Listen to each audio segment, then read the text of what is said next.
Eh bien, ce week-end s'est tenu le congrès de lutte ouvrière. Comme à notre habitude, nous avons invité les camarades de notre tendance internationale qui sont venus aussi raconter la situation politique et sociale des endroits où ils militent, des camarades qui sont venus donc d'Haïti, de Côte d'Ivoire, de Grande-Bretagne, de Belgique, d'Allemagne, d'Italie, enfin j'en oublie. Et nous avons donc discuter à la fois du bilan de l'année dernière, de la situation actuelle et de nos orientations.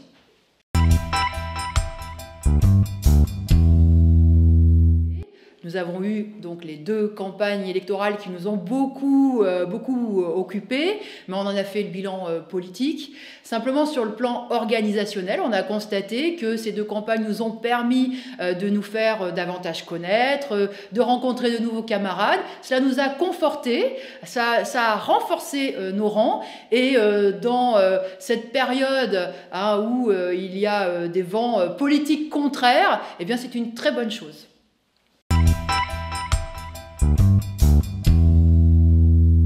Nous ne partageons absolument pas l'optimisme béat de certains commentateurs quand ils parlent de reprise économique. Parce que, certes, il y a la reprise, enfin bon, elle est là depuis déjà des années, mais la reprise des profits, la reprise des dividendes versés aux actionnaires, la reprise des cours boursiers, il y a l'envolée de la spéculation financière, ça c'est sûr. Mais s'il y a une couche de la population qui peut dire que cette reprise ne rime absolument à rien, c'est bien le monde du travail, pour qui la vie est faite toujours et encore de chômage, de bas salaires, de galères pour se loger, pour se soigner, de précarité, et à qui le gouvernement et le grand patronat imposent aujourd'hui des sacrifices toujours plus importants. Dans les grandes entreprises, dans les entreprises publiques, dans les entreprises privées, ce n'est pas cette chanson-là qu'on entend. Les patrons, au contraire, parlent de concurrence exacerbée, de la nécessité de faire toujours et encore des économies, d'être plus rentable.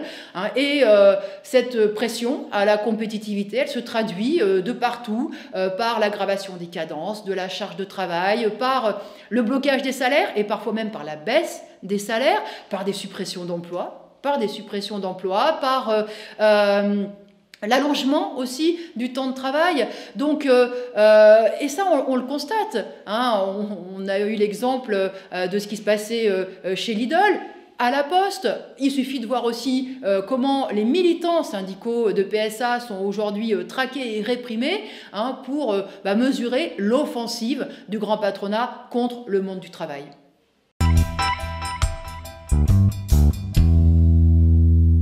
Ce qui marque la situation du monde du travail, c'est l'intensification de l'offensive qui est menée par le grand patronat dans les entreprises et qui est relayée par Macron à l'échelle nationale. Le détail de la politique de Macron, je ne vais pas le faire. Nous dénonçons sa politique depuis le premier jour. Mais nous avons insisté dans nos discussions sur le fait que ce qui nous distingue, nous, lutte ouvrière, des autres partis réformistes, y compris de la France insoumise, c'est que nous ne nous limitons pas à dénoncer Macron et sa politique.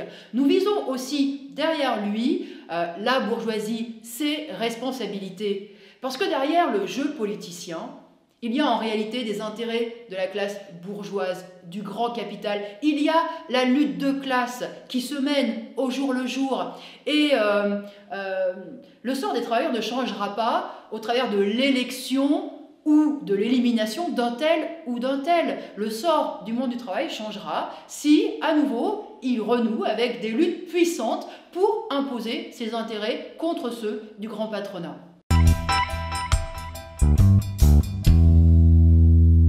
Toute notre politique consiste à renforcer la conscience de classe du monde du travail. C'est d'exprimer au jour le jour les intérêts politiques et matériels du monde du travail.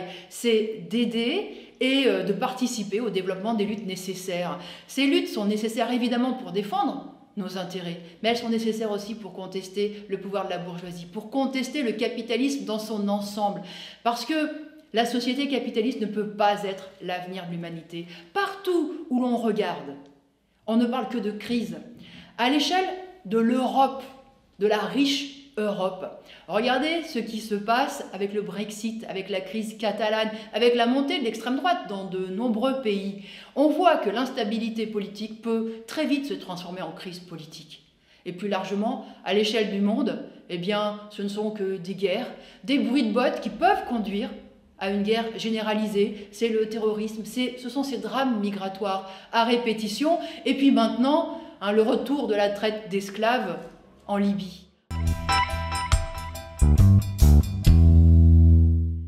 Le capitalisme est une menace qui pèse sur toute la société et sur la planète. Et la classe ouvrière est la seule force sociale qui est capable de le renverser et de reconstruire une autre société. Mais pour cela, il faut que la classe ouvrière se batte et qu'elle se porte à la tête de la société. Et elle a besoin, pour y arriver, d'un parti. Reconstruire un véritable parti communiste révolutionnaire est notre raison d'être, et nous avons trouvé utile, dans la période où il y a beaucoup de désorientation politique, de perte de repères, de revenir sur ce que c'est qu'un parti communiste révolutionnaire. À la suite de Marx, de Lénine et de Trotsky, nous sommes convaincus que la classe ouvrière se libérera de l'exploitation qu'en renversant le pouvoir de la bourgeoisie. Et cela ne se fera pas au travers du système électoral bourgeois. Cela se fera au travers d'un soulèvement révolutionnaire qui portera les travailleurs au pouvoir politique et aussi au pouvoir dans les entreprises. Mais encore une fois, pour y parvenir, il faut que la classe ouvrière soit dotée d'un parti politique.